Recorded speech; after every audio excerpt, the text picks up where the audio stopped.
Good good evening, evening, everyone, okay. and thank you for joining the National Organization for Women for Let's Be Mindful Mental Health Awareness. As folks continue to join, we invite you to let us know in the chat box where you're joining us from. Just some basic housekeeping first, though. We'll be doing our best to keep the conversation to 1 hour. We will have a Q&A session towards the end of the hour and would love to hear from you all. Please type your questions for our panelists in the Q&A box and use the chat box for comments and reflections. Please understand that we try our best to answer as many questions as possible as we balance our time together. With that, I'd like to welcome our moderator, National Now President, Christian Nunez.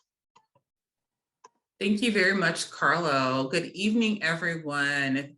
And we thank you for joining us this evening. And we want to welcome you to Mindfulness and Women Living Out Their Full Potential. As Carlos said, I'm NOW's National President, Christian F. Nunez. And it is my pleasure to welcome you to our inaugural event of Women's Health Now, Mind, Body, and Soul series. You know, May is Mental Health Awareness Month, and it is more of important than now what we are dealing with in today's climate to really talk about how we can holistically blend an intersection of our full mental health and wellness and body wellness in the feminist movement. We will be sharing upcoming events that will explore not only talking about mental health, but overall wellness and well-being, reproductive health, sexual health, and physical health. And we'll hear to examine how the availability of affordability of care, cultural competency in care, and accessibility in care also plays a crucial part in a woman's well-being. So tonight, we're going to kick off this series focusing on mindfulness and mental health awareness and what that looks like when you're living to your full potential. I am so delighted to talk to you about the host, but our guest and host tonight, but before I do, I want to tell you a little bit more about why we're doing this series this way. You know, the National Organization for Women, we deal with 6 core issues, and we deal with some very heavy issues that deal with women's forms of oppression. And mental health and awareness is very important because when a person's experiencing depression on a constant basis, there's no way that we cannot recognize the impact that it has on their overall holistic health, including their mental health. So mental health is a feminist issue for all of us. And it is one that is near and dear to my personal heart. As some of you may know, I'm a licensed clinical social worker and the founder of a behavioral health consulting practice that I did direct mental health services for individuals and families for the last 16 plus years before I joined the Now family. So firsthand, I know the experience and insights that are needed to make sure that women's health needs are met. And our guest speaker tonight also knows the importance of that.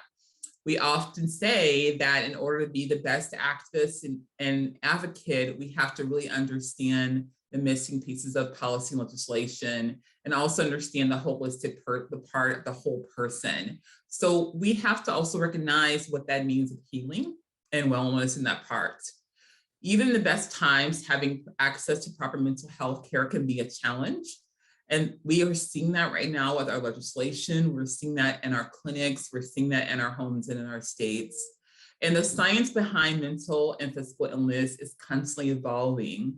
The misunderstandings are so complex that it can result in devastating consequences. Now with the pandemic, we also know that this created even more challenges for women because women were faced to be at home and carry extra burdens, be it at the risk of extra abuses and also isolation and economic hardships that just exacerbated depressions and anxieties, and in some forms, post-traumatic stress disorder. We also know far too many BIPOC, which stands for Black, Indigenous, People of Color, LGBTQIA+ individuals and families have suffered disproportionately during this time, the pandemic, particularly for the lack of access to quality health care, including mental health care. And we also know that there's a constant Black maternal mortality rate that continues to be a result of not having access care. So finding a therapist, finding a mental health professional, finding a good coach is very difficult for many people. And as we're all here as advocates as well, it's really important that we talk about this issue We talk about the impact of burnout. We talk about the impact of our mental health. And we talk about how we can take care of ourselves in this very, very crucial time. We know what we've worked this the last 2 weeks and the stress and the anxiety and the anger and the emotions that have come up with the Supreme Court as it's poised to overturn constitutional rights of Roe versus Wade and abortion care and access. And some of you live in states where your abortion bans have already been passed by your governors and signed into law that are creating a really harsh reality for all of you. So in these responses, in these horrific times, we have to make sure that we are addressing all full mental health, emotional health. American Psychological Association stated that based on scientific research from the Texas abortion ban, women who were denied abortions are more likely to experience higher levels of anxiety, lower life satisfaction, lower self-esteem compared with women who obtain abortions. And the fact is that as we continue not to provide women services, give them the full potential, live their full autonomy, their full free agency, their full bodies, we're putting them at risk to have more chronic stressors and more chronic anxiety and depressions. So as we know these things, we also need to recognize what can we do as a community, as advocates and activists, to make sure that we're connecting the resources for the people who need them. So this is where I have my pleasure to bring in our wonderful guest speaker and expert tonight, Trina Parham, and she will talk to us. Trina is an executive coach and executive and leadership coach for mission-driven women leaders. She's dedicated to supporting leaders who feel depleted and exhausted in their transitions to leading, working and having an impact in the ways that they're sustainable for them and the organizations that they lead. So Trina really understands what that's like to be leading and driving and being in a position of leadership, but also feel a place of depletion. So she's a great executive and leadership coach that's there to give some great tips and pointers. Trina and I both attended Columbia University together, and so I know that she has a wealth of expertise, and she personally has over 20 years of diverse experience as a social worker, relationship coach, consultant, and also author and leader in nonprofits, NGO, and public sectors. So Trina understands fully what's all going on. So please help me give a warm welcome to Trina Parham. Hello. Hi, Christian. Hi, everyone. Trina, it is so wonderful to have you here and to just see your wonderful face and have you come share up the Now community. Thanks for having me. Yeah, so I want to give you a little bit of a moment to just open up if there's anything you want to share off the bat before we open up the conversation with questions about tonight. Well, I think anytime you're as a leader, you are your first priority. And so I think that's really important to understand. So whether you're an activist, whatever capacity you play as a leader, leading a movement, a charge of any kind, that you have to remember that you are your number one priority. And it gets really challenging to remember that when you're dealing with something as serious as what's happening with Roe v. Wade, or just your work in general. You have families and all of that. And so when you can focus on self first, and you do that, then everything else will become a little bit more bearable. You have a clear sense of what you can do, because sometimes what happens is you put everything else ahead of yourself, and then you're got adrenal fatigue, you're burning out, and you can't really keep yourself going. It's really hard to sustain when you're not a priority in your own life. So regardless of the work you're doing, and I know the work is important, but it can't be more important than yourself. And that can be really hard for folks who do this kind of work to understand, but you really are a top priority.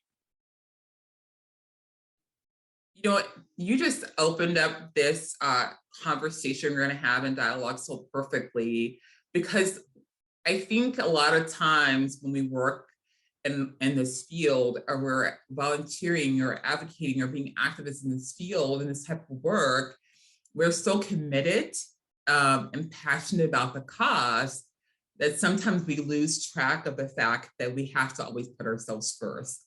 So thank you for setting that stage for us for tonight's conversation and just letting everybody know the direction that we're going to go and why this is so important that we're having this conversation right now. Because as we know, as we continue to build up, starting now, all the way into this fight we're up against to get for women's lives, the fight is just continuing. It's not over. So if we are not putting ourselves first, as Katrina clearly said, we're going to have more. So thank you for setting the pathway. So now we're going to jump into some questions.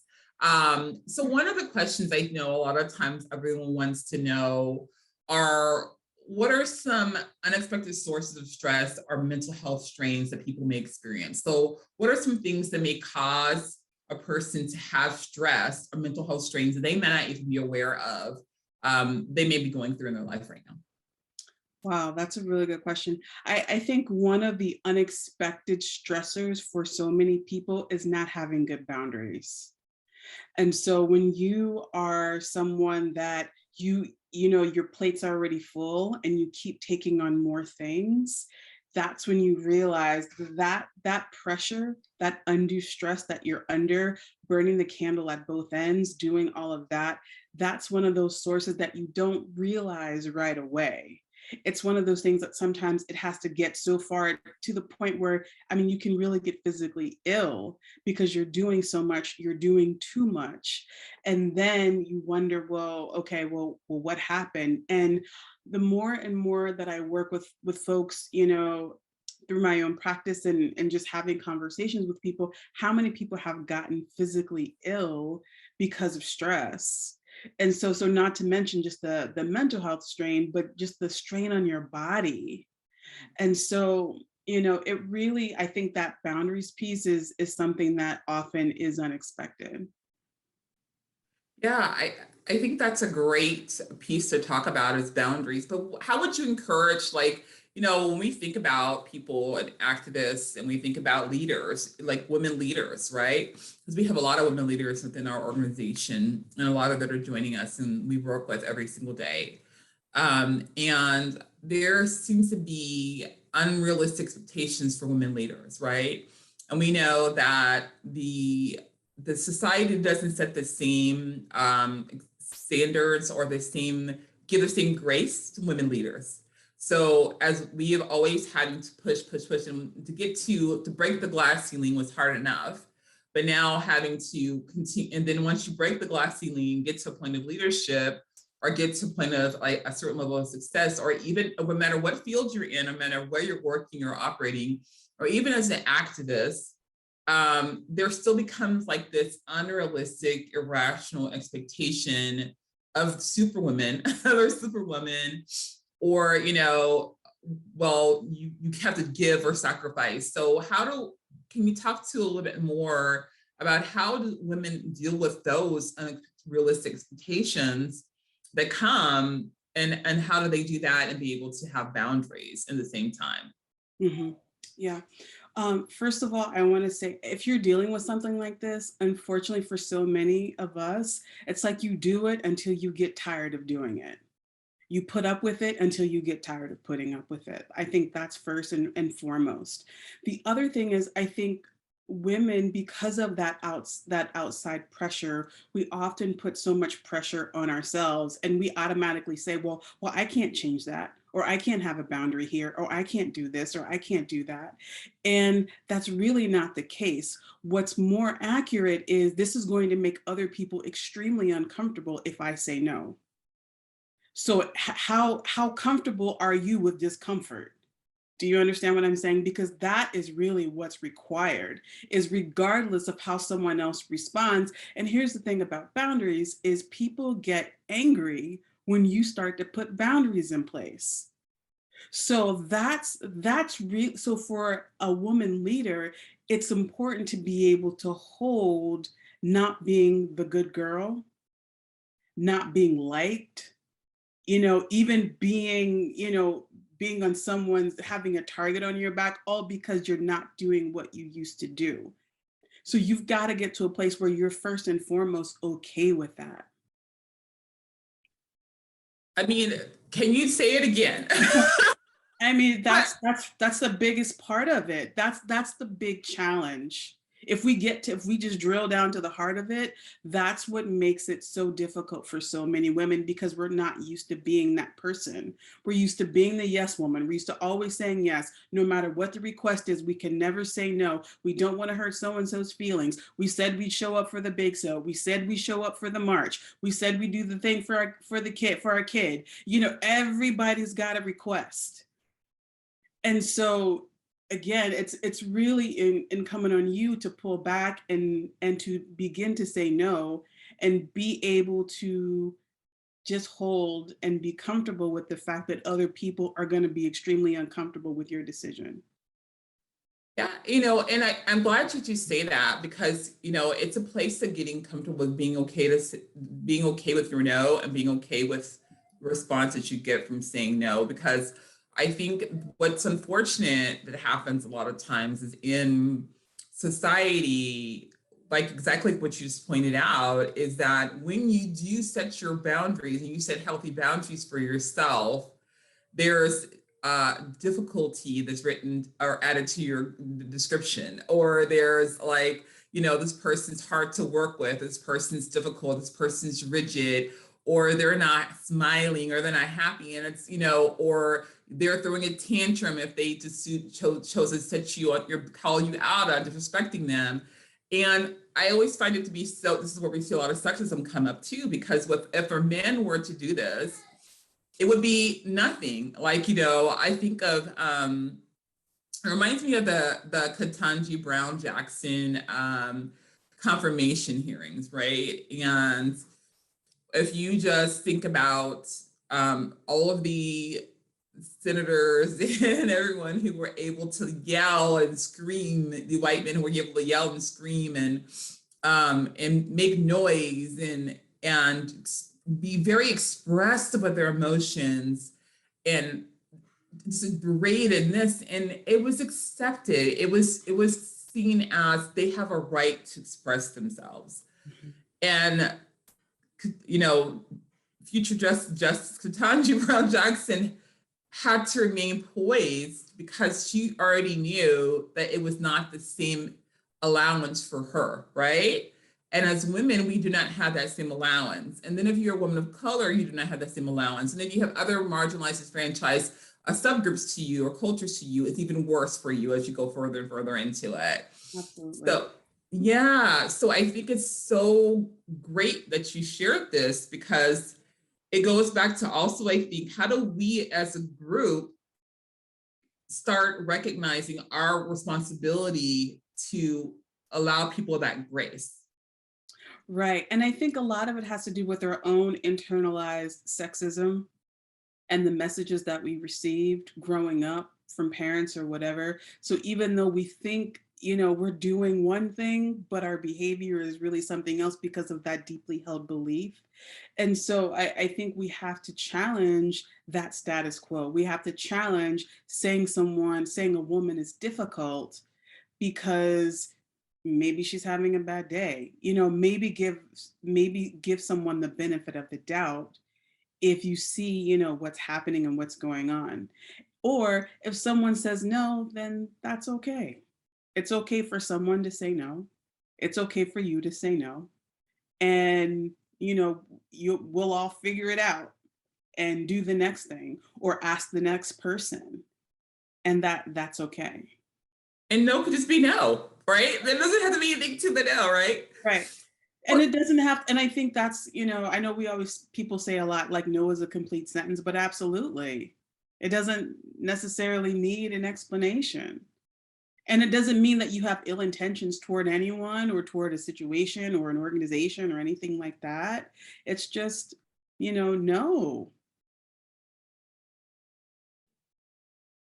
Let's talk a little more about burnout when we talk about mental health and wellness. And then I want us to pivot toward healing, and how do we move toward healing. We also know that in this time and era, what we're facing, the situations going on in women's lives with reproductive health, with just benefits, childcare access, paid family medical, I mean, the different things that women are facing in general. And then on top of the added pressures, and then on top of just the basic, everything that we do as a whole. And then carrying a lot and being a lot of time breadwinners and leading their families, there can be an increased amount of burnout that can happen. And in this, when we add activists to that role, we add leader to that role, the burnout is like shoots up like drastically. So what is your way of encouraging people how do they handle burnout? And what are the signs they should look at to let them know they're starting to feel burnout? And two, then what do you encourage a person to do when they recognize that burnout is happening? Mm-hmm. I think a good sign there, there are many signs of burnout. I think one that I certainly experienced it, and I think it's just paying attention to your body when you're feeling tired all the time. If you are constantly feeling like you need to disengage, if when you come home from work or whatever it is that you're doing, or you're shutting your computer off or whatever it is, and you just want to veg out. And there's nothing wrong with any of that stuff, but where you feel like maybe your mind starts to feel a little cloudy, or you get to the page or the report or something that you have to do, and it's increasingly harder to concentrate. All of those things are telltale signs of burnout. And on the more extreme end, it can be where your body begins to shut down in ways. Maybe you're having heart palpitations, maybe you're having anxiety attacks, things like that. Maybe you're sleeping more than usual, or you're not sleeping at all.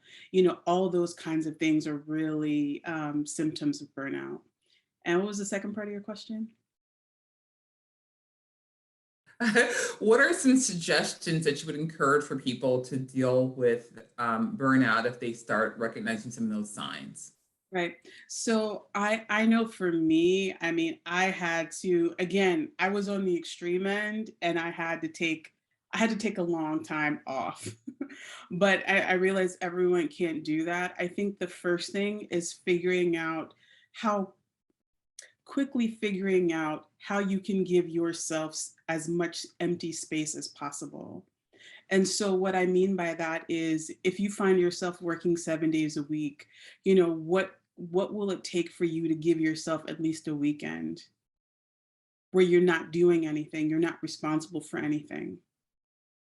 And I would say longer than that. If you can give yourself a week, 2 weeks, then great. And I know everyone doesn't necessarily have that ability, but finding the places in your life where your energy is leaking, where you are doing a lot of unnecessary tasks, or where you're overcommitted.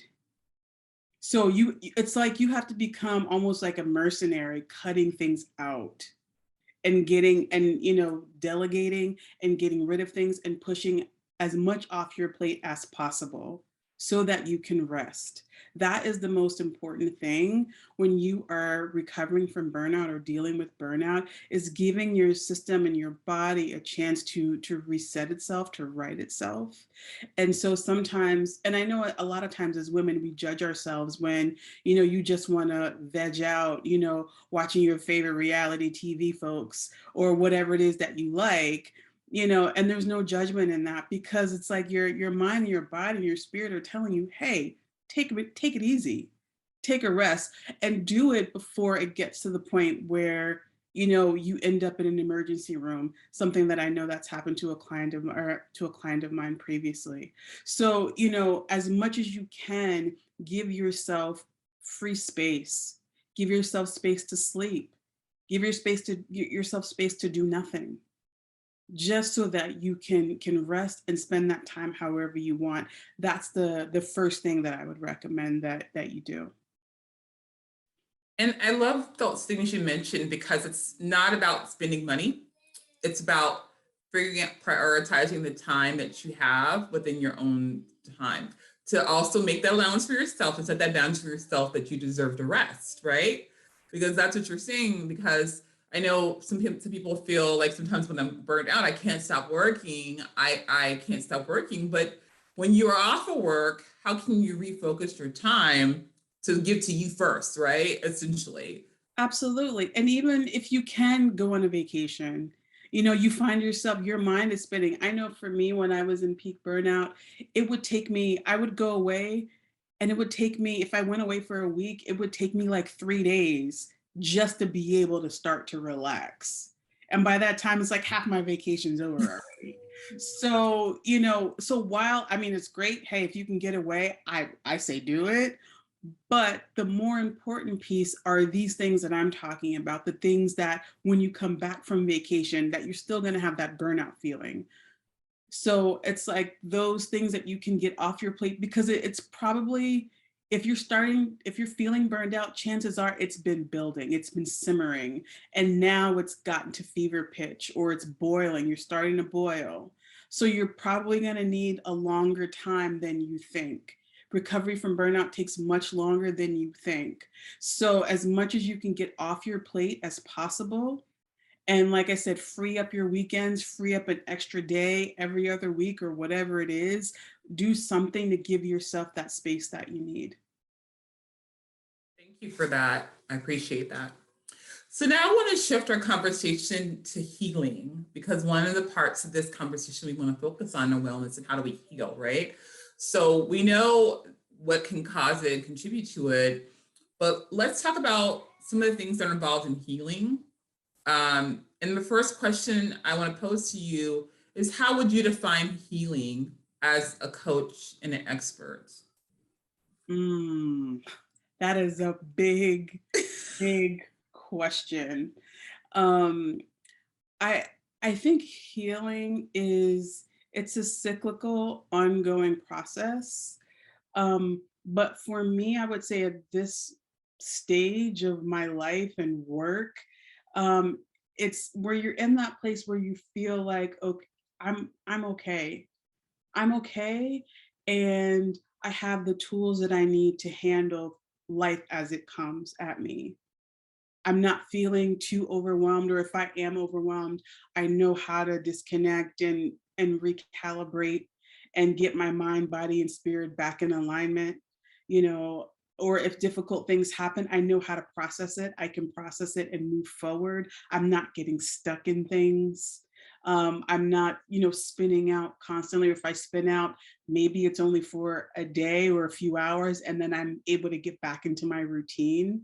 I would say those are that is what healing looks like. So it's not this perfect place that you're going to end up, because I think a lot of times, you know, a lot of people are talking about healing. It's not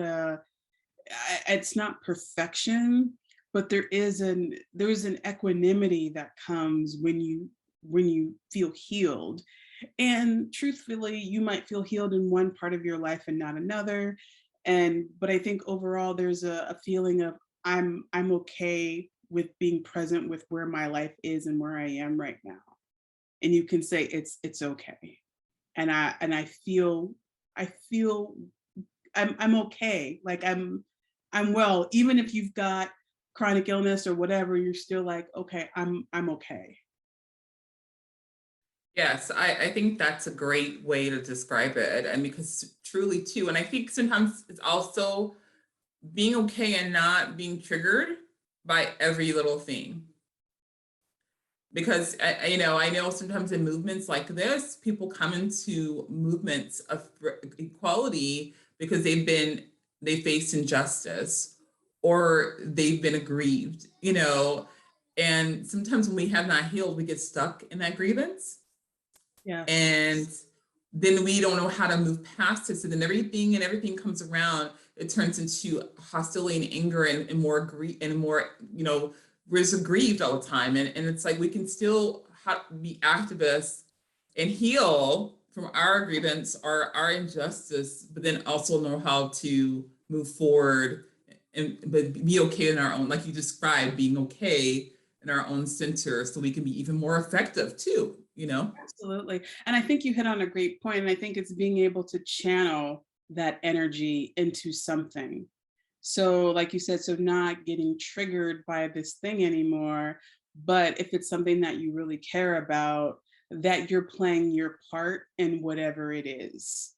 So, instead of, not getting into, you know, wars and comment threads on social media, but really deciding for yourself, okay, what is my contribution going to be to this issue that I really care about?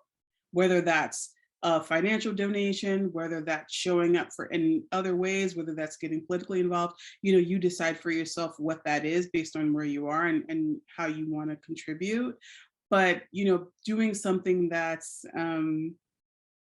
really has value. So considering that, also talking about healing, once you get to that place, or even if you're still looking to get to that place and you need assistance, we know that, services are limited, the access to wellness services, mental health services are not what they should be. And sometimes for marginalized communities, they're even further limited. So do you know of any resources or sites that you can tell our participants where they can go to if they're looking for help, but maybe don't have either have gaps in insurance coverage or don't have the coverage or just need help guidance that can be affordable to steer them into they're looking for healing or wellness or coaching or anything like that? Can you provide some places to direct them people? And we can, Carla, if you can drop what she says into the chat, that'd be even great. I think some of the the first place I go, honestly, is to, if you have a doctor, even if you don't, you don't have insurance, or even if you ended up, at a clinic or in urgent care or something like that, I would ask a medical professional for a referral or something like that, just to get you help immediately. The other thing is, I would say, it's a local social service agency. So in your community, whether they provide, not necessarily, I mean, it could be something like, maybe they offer just like general services. So it could be, maybe they help folks with WIC, or maybe they help people with, getting food or whatever it is. It's a place that's they have multiple services. So I would say that would be a really good place to start. And any type of local spiritual communities, whether it's church or temple or something like that, I think that's another good resource that's probably going to be really affordable. Something like that, I think, are good resources. The other thing, and I'm trying to think of the name off the top, I would say, I think particularly for Black and Brown people, if you're looking for someone that looks like you, talks like you, whatever, I would ask, maybe in some of your online communities, there are a lot of online communities that that kind of support each other in general. And so if there are people that you trust, if you're in a community, I always think it's good to get a referral from someone that because with any type of therapeutic work, coaching, whatever it is, it's always tricky. It's like finding the right shoe that fits. So to me, instead of giving sort of these broad recommendations, I think if you can connect with one or two people that you trust and asking for a referral, I think that would be a really good place to start, where they can connect you to someone that they know. So that way, it's someone that, when someone comes highly recommended, it's probably a better chance that they're going to be a good fit for you. That sounds great. Well, thank you for those suggestions. So this is my last question for you. Then I'm going to turn it over to the question and answer, so you can get questions from the audience.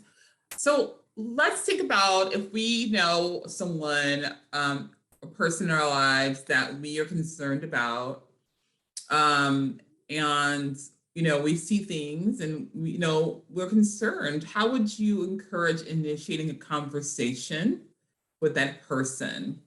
Not expecting people, of course, to be therapists. I want to put that out there. We're not giving this to be a therapist, but just like when someone's concerned, how would you encourage them to initiate a conversation? I mean, I think it's as simple as, hey, are you good? As folks here in New York would say, or just hey, how are you? You know, it doesn't have to be this big thing, but keep in mind that everyone is not on the same level and not willing to engage. So it probably depends on the relationship that you have with the person and how um, open they're willing to be. If you're really concerned and you know them and you feel like you can say that, I would say, hey, listen, you seem like you seem really stressed out, or are you okay? Like, is there anything I can do for you? How can I support you? Or this thing seems to really bother you, something like that. Again, I think that depends on the relationship. But if you're close, I would ask, are you okay? Is there anything that you need, or is there something that I can do? And sometimes it's just listening. You don't have to provide a solution or anything like that, because oftentimes what people need is just someone to tell it to, you know. Absolutely. And so I would say, hey, I really think you should talk to a professional, but I can listen, and you're not responsible for fixing it. Just holding someone while they cry, or while they just get it out, like, there's a lot of love and tenderness in that, and that's so much of what people need. Absolutely. Absolutely. Well, I of course could talk to you forever, but you know that. So we're gonna turn it over to the question and answer section. Carlo, do we have any questions in from the audience members? And if you have a question, please drop it in the Q&A section so that we can answer your questions. If you want to put your name and where you're from, that's even better. Thanks, Christian. We do have a few questions from the audience right now. The first questions come from Sarah Feynman. It appears to me that there aren't enough resources for those who want and need mental health support. Why is this? Mm. I mean, that's a that's a deep. It's not even that deep. I think it's we in this country haven't set up a system where we care, quite frankly. We don't care about people's mental health here. And so if you have the resources to tap in, you can get it. And otherwise, it's a struggle. And so and I think the other piece of it is, a lot of times when you have something that's affordable, then they get bombarded, and then their waiting list is a year out, and there's not enough resources. And so I think there has to be a larger commitment um, in this country. But quite frankly, private sector, whatever, ask for money, fundraise, those resources do need to be there. But I think that's why we don't, as a culture, we don't care. And it's a matter of how much investment do we want to place in other people and in our community. That's really what it comes down to, at least from my perspective. Thank you for that. Absolutely. Yeah. And this next question comes from Martha Gifford. Have you found that any of the apps centered on therapy or the apps for relaxation or calming are valuable? Oh, absolutely. You can get, I think, even on YouTube, if you just Google meditation or relaxation or anything like that. And in terms of the online therapy, BetterHelp is great. I really like them. And someone mentioned therapy for Black girls in the chat, which I think is another really great resource. Um, BetterHelp, and there's one more. Talkspace too. Talkspace, yes, that's the other one. Those are great resources that are way more affordable than in-person therapy. So those ones I would highly recommend. But yeah, if you go to YouTube and you're looking for, because if you want to pay for the Calm app, I think that can help as well. But just Googling, I mean not Googling, just do a search on YouTube for free meditations. No, not free, just meditations. It's all free. And it's really great. I would even say if you can do it on Spotify or even iTunes or something like that, where it's not interrupted, even better, so that you can kind of keep in the groove. Or if you listen to, if you like the sound of rain falling or something like that, I mean, there's some videos where there's like 3 hours of that playing. So, just do a search for what you like on YouTube. And I do think those things are really helpful. And depending on what you need with meditation, there's lots of obviously free guided meditations on YouTube. So if that's something that you think would help, I think that's a great resource as well.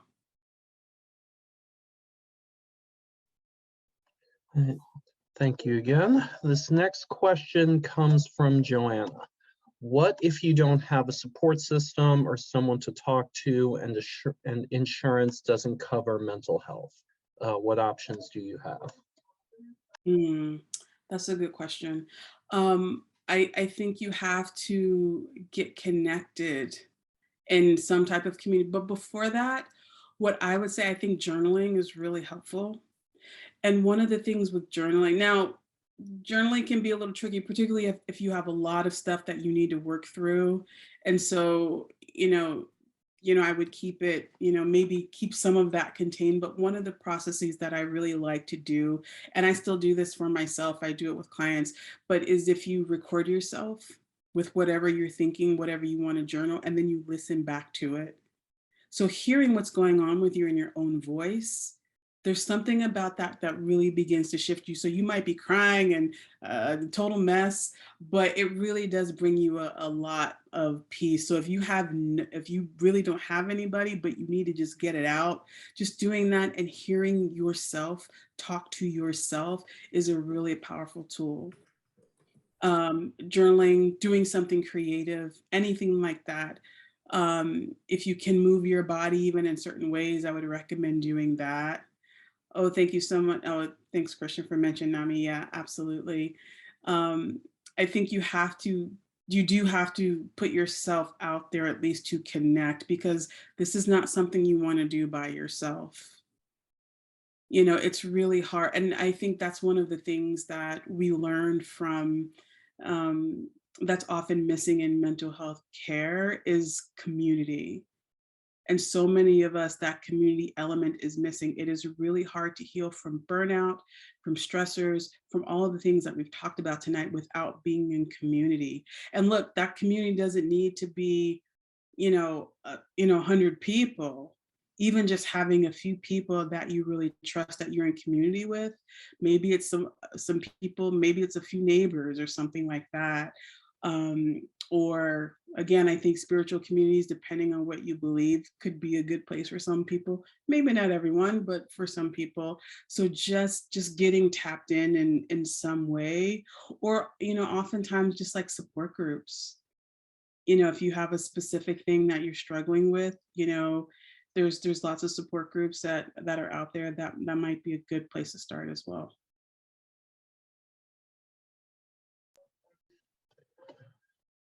Thank you again for that. That was really insightful. And as of now, that was the last question that we've received from the audience. Thank you so much, Carlo, for your help. And we appreciate you guiding us through our question and answer section. So Trina, before I close up for the evening, I first personally, of course, want to thank you for coming and sharing your knowledge and expertise with the community. I want to ask you one last question. I want you to tell everyone about the work that you're doing with coaching for women, because I think this is also a great tool and resource for women to help us really define ourselves and our purpose and potential. Because I also believe that sometimes we feel stuck and lost and feel in a rut, and it can lead to feelings of anxiety, depression, and sometimes when we feel like we are lost in a sense of our own selves. So sometimes having someone to guide you and coach you through that can be really effective and helpful. So I want Trina to share about the coaching aspects of helping you find your full potential as we kind of navigate through this health thing. So Trina, can you share that? And then after you share that, any other closing words? And then I will wrap us up. Absolutely. So I first want to start by saying coaching is not therapy. And so they're very different things. Whereas therapy, it goes into the crates, it goes into your whole story, and it's sort of big picture, really everything. Whereas coaching is usually more specific, forward facing, and so we do talk about some of those past things because they influence where you are and your potential and what you want next. But it really is focused on more like your goals, but all the tools to get there. So with the work that I do as an executive and leadership coach, I work with mission-driven women leaders who are on the brink of burnout. And I help them to find a way to work, to lead, and have impact in a way that's sustainable long term. Because that's one of the things that I found with so many leaders is, you want to do the work, you want to have this big impact in whatever work you're doing, but how do you make it sustainable for yourself? And so a big piece of that are a lot of the things that we talked about tonight. And for me, I really do bring a mind, body, spirit lens to my work with clients because it's really a holistic conversation and approach that's needed when you're on the brink of burnout, particularly in the workplace. So a lot of times with work, we think that you go to work and everyone's professional and you just turn off who you are. And that couldn't be further from the truth. We all bring the fullness of who we are to work. And so the work that I do with folks is figuring out the best path forward to either manage and navigate where you are or to get out and set another trajectory for yourself. And by that I mean that could be getting into another industry, or what is the vehicle for the impact that you want to make? Because a lot of times you might have the mission or the thing that you really care about, but the way you're going about solving for the mission isn't the right vehicle for you. And so that's also a big part of the stress. It's like maybe you're, you know, doing direct service work, but maybe you might be a better fundraiser. It just depends. And so the work that I do is really getting to the heart of what it is that you truly want. And what I find with people is you already know what it is. And then once you speak it out loud, you start to panic because it's like, oh my gosh, I said this thing out loud. And so the process of coaching is really helping you be okay with that thing that you spoke out loud that you say you really wanted. So that's what I do. And I bring in a lot of tools in my work. So I use meditation, I use all kinds of other tools to help folks really dig in and essentially create work that is satisfying and that is sustainable, because I really do believe as women leaders, that is the key. No more of this, being burned out, burning the candles at both ends, and not being able to have the life for yourself. So to be able to get paid a livable wage and to go on vacation and to enjoy yourself, because that's part of life as well. And so we're all at different stages of life, but I think particularly for the women that I work with and women leaders, it's important to remember that you're a whole person and you have a right to your own life and to live it and to enjoy it and to have joy and to have peace and to be able to sleep at night and all those things that really matter. And so that's the work that I do as a coach. And and so we talk about all the stuff that comes up at work, whether it's dealing with a difficult boss or dealing with office politics or whatever it is, but also this much deeper thing that is preventing you from finding that path that is most satisfying and sustainable. And so that really is the power of the coaching that I do. And so Christian, I believe, has put my website in the chat. And so I have a free guide there around sustainable leadership. And it's the 5 mistakes that most leaders make on the brink of burnout and how to avoid that. So if you want to get it, it's free. Like I said, you can check it out. It really does have some helpful tools in there. So you can go to my website and trinaparham.com and you can get a copy. And in terms of last words, it's really how I started, put yourself first. Take care of yourself first, make yourself a priority, particularly for those of you that are going to be working on this Roe v. Wade thing. I mean, and not only just that, I mean, there's so much happening in the world, but you have to be your first priority. You don't want to be breaking down as you're making all these commitments and doing all this work. I'm telling you, it doesn't end well. And that's just the truth. This work is important that you're doing, and I know that you believe in it and all of that. And I totally commend all of you for being in this conversation with us tonight. But you have to know that you are your top priority. And when you take care of that, when you give yourself what you need, you're able to give the rest of the world what it needs. And so if you can keep those things in mind, I think you're going to be fine. Absolutely. Well, thank you so much, Trina. I want to first thank you for your insightful wisdom, your time, for sharing with us all this insight that I think will be very helpful for everyone as they're moving forward. And I encourage you all to, pick up those tips on burnout, because I think we all need those, especially in this time she explained we're going into. And we hope to have you back soon again in the future. And I just want to thank all participants tonight for coming out and joining us to talk about mindfulness and the full potential and understanding mental health. And we look forward to continuing these conversations and moving on with our series. We also know that importance of mental health, like we mentioned and talked about, is the boundaries, Trina said, putting yourself as first priority, and also making sure that as a community and a society, we value and put this as a priority for us as well. So on that note, I just want to let you know next week we'll have a discussion called Let's Get Clinical Body Talk about our bodies as a whole. And so that'll be on May 19th. Everyone, thank you for joining us. Have a great evening. Thank you again, Trina, and Trina Parham, our host tonight. Thank you so much.